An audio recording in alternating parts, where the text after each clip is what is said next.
Hello and welcome to my series of Can It Game, where I take old and outdated graphics cards and test them in today's applications and games and see how well they perform and whether they're worth your money to buy as a second-hand component.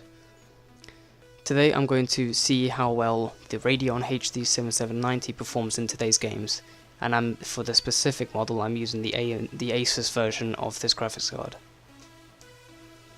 The HD 7790 debuted in March the 22nd of 2013, and it had an MSRP of $150 to $160, meaning that it was aimed for the low-end to mid-end range, so mainly for budget builds, and mainly just playing at medium, most games at medium settings at 1080p resolution or 1600 by 900 resolution. It had 896 shader units, or cores if you prefer it to call that way, 16 ROPs, and it was based off the Bonaire GPU. It also contained 2080 million transistors, the 1 full gigabyte of VRAM, although there is a 2 gigabyte version of this. There is, on the reference edition, there is 1000 megahertz on the core clock and 1500 on a memory clock. However, on this specific model, it is 1075 MHz on the core clock and 1600 MHz on the memory clock. From looking at the specifications, we can all say that the memory size, which is 1 gigabyte, and the very narrow bus width of 128 bits, will be this graphics card Achilles heel. Most games, even at 1080p, will usually take up at least around 2 to 3 gigabytes of VRAM, sometimes even more than that.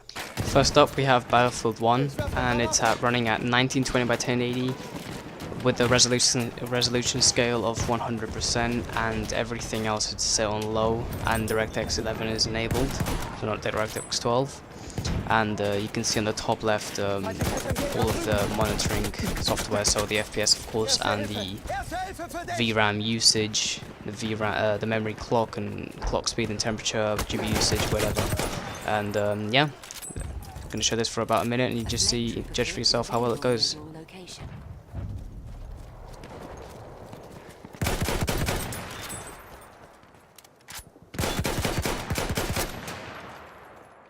Erste Hilfe! Ich hoffe, das Zeug nützt was.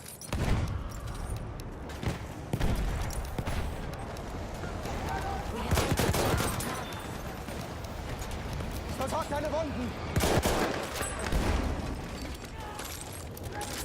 Sie gehen hin! Sturmsoldat!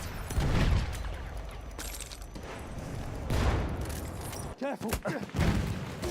Take that first aid!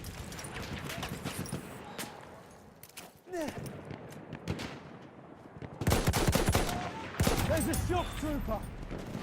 We have taken objective Edward. I'll deal with it.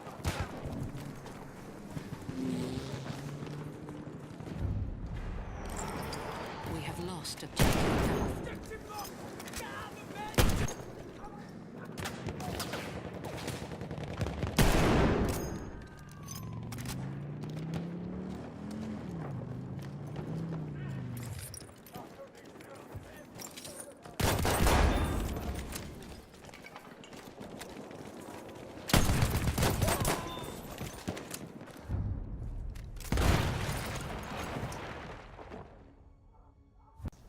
Secondly, we have TF2, not a much less demanding game than Battlefield 1, but it's very popular. Then you can see it's at 1920 by 1080p native, and on advanced, everything is absolutely on its maximum. Absolutely everything, even anti-aliasing is on 8 times, everything else is on maximum. Can't get any higher than this.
Thirdly, we have Dying Light.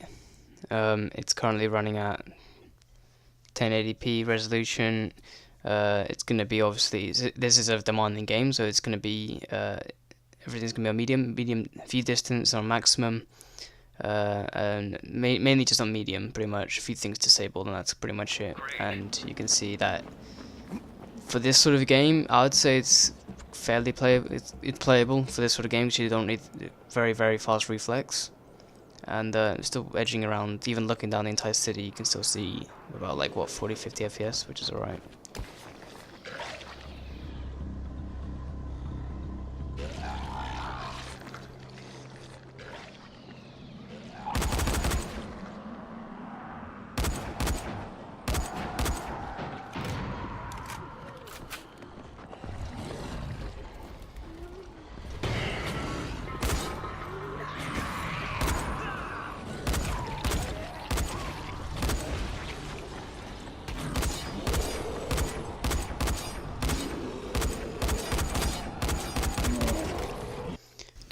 Now we have CSGO, which is a very popular game. Everything again is on maximum 1080p, maxed out, and obviously I do not play this at all. I literally never play this, so I'm definitely going to be very bad at this game. I don't really particularly enjoy it, but yeah.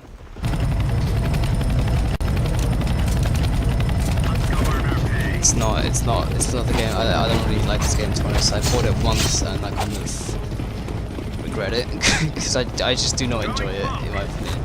Even if I actually tried to enjoy it, it's just sort of meh. But that's not really the point of the video, of course. It's just trying to show you how it runs if you play this game, and you can see it runs pretty well. It's like over 100 FPS. So yeah, it's running this absolutely no problem whatsoever at all.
Outside box one. With up maybe.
Nice.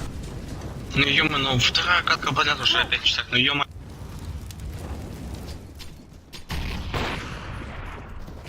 Это 4 или просто им везет? Да 4, господи, блядь. Это вторая катка.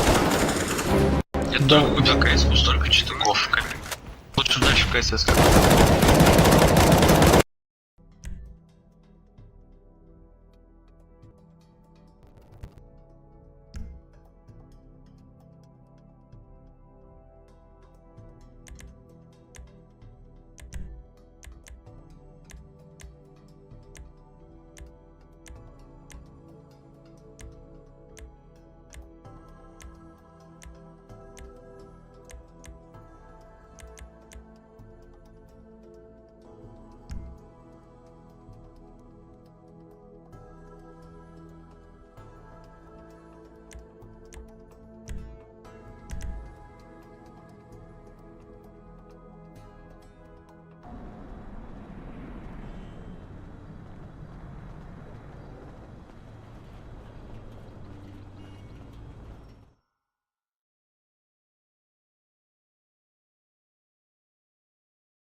So that was a review of the HD 7790 testing with today's games.